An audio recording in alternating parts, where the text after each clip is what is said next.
मुरादाबाद विकास प्राधिकरण एमडीए द्वारा लगभग एक दशक पूर्व दिल्ली रोड पागपड़ा जीरो पॉइंट पर स्थापित की गई सोर्सिंग हब जल्द ही नए और खूबसूरत रूप में नजर आएगी। इस सोर्सिंग हब को मुरादाबाद की प्रसिद्ध हस्तशिल्प कारोबार को बढ़ावा देने के उद्देश्य से बनाया गया था, लेकिन देखरेख के अभाव में यह वर्तमान में खंडहर जैसा प्रतीत हो रहा है। मुरादाबाद मंडल के आयुक्त आंजनेय कुमार सिंह ने हाल ही में इस संबंध में जानकारी देते हुए कहा कि सोर्सिंग हब को दोबारा संवारने की योजना पर काम किया जा रहा है। इसमें आधुनिक सुविधाओं के साथ साथ स्थानीय कारीगरों के लिए विशेष व्यवस्थाएं की जाएंगी, जिससे निर्यात और व्यापार को बढ़ावा मिल सके। मुरादाबाद अपने पीतल, तांबे, एल्यूमिनियम, लकड़ी और अन्य धातु से बनी हस्तशिल्प कलाकृतियों के लिए विश्व प्रसिद्ध है।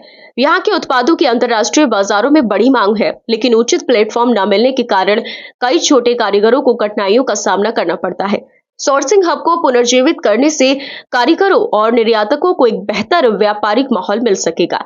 मुरादाबाद विकास प्राधिकरण ने इस हब को नए रूप में विकसित करने के लिए एक कार्य योजना तैयार की है। इसमें भवनों की मरम्मत, सौंदर्यीकरण, आधुनिक सुविधाओं का विकास और व्यापारियों को बेहतर इंफ्रास्ट्रक्चर देने पर ध्यान दिया जाएगा।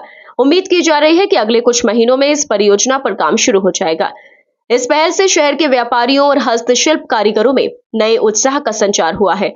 उन्होंने उम्मीद जताई है कि इससे उनके उत्पादों को सही बाजार और अंतर्राष्ट्रीय खरीदारों तक पहुंचने का मौका मिल सकेगा। स्थानीय प्रशासन और व्यापार संगठनों ने भी इस निर्णय का स्वागत किया है। अगर यह योजना सफल रही तो मुरादाबाद का यह सोर्सिंग हब राष्ट्रीय और अंतर्राष्ट्रीय स्तर पर एक महत्वपूर्ण व्यापारिक केंद्र के रूप में उभरेगा। इससे न केवल स्थानीय कारीगरों और निर्यातकों को लाभ होगा, बल्कि मुरादाबाद की अर्थव्यवस्था को भी मजबूती मिलेगी। सोर्सिंग हब पे भी चर्चा हुई, उसको थोड़ा सा बेहतर करके और प्रयास करके उसको डिस्पोज ऑफ करने का, और उसके बदले में पहले भी हमने प्रॉमिस किया था कि आर्टिजन्स के लिए एक वैकल्पिक व्यवस्था लेके आएंगे। उस पर निर्देश दिया गया है कि तत्काल उस पर काम करें। इसके अलावा जितनी संपत्तियां अभी नहीं बिकी हैं, जैसे एक जगह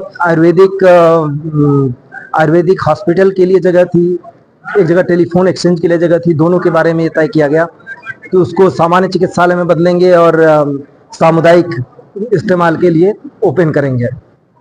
इसी तरह हर एक पर संपत्ति के बारे में उसको कितनी तेजी से हम डिस्पोज ऑफ कर सकते हैं ताकि उसका पैसा आवे और हम जो एक्विजिशन कर रहे हैं उस एक्विजिशन की दिशा में तेजी से कदम बढ़ा सके। इन सब पे चर्चा हुई है। अगले एक महीने के अंदर जब हम फिर से बोर्ड की बैठक में आएंगे तो मुझे उम्मीद है कि उन सारी चीजों पर प्राधिकरण अपनी कार्रवाई करके आगे हमें अपडेट करेगा।